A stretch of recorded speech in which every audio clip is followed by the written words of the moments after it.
Penobscot Community Health Care held a ribbon cutting for their new dental center in Belfast today. Officials say the 8-chair practice will provide care to more than 7,000 patients annually.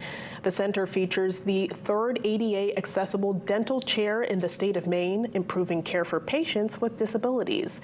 Senator Susan Collins was in attendance. She, along with Senator Angus King and Representative Golden, helped to secure $1.3 million for the center.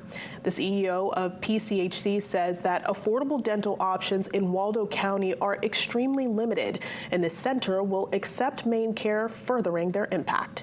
Yeah, it means everything, but it's definitely not enough, right? Like, our 8 chairs here will certainly not meet the need.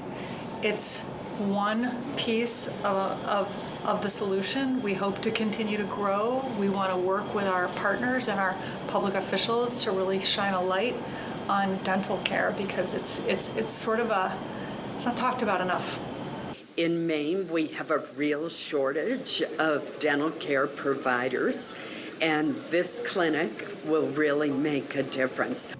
The dental center officially opened on Tuesday. The practice will accept emergency walk-in appointments.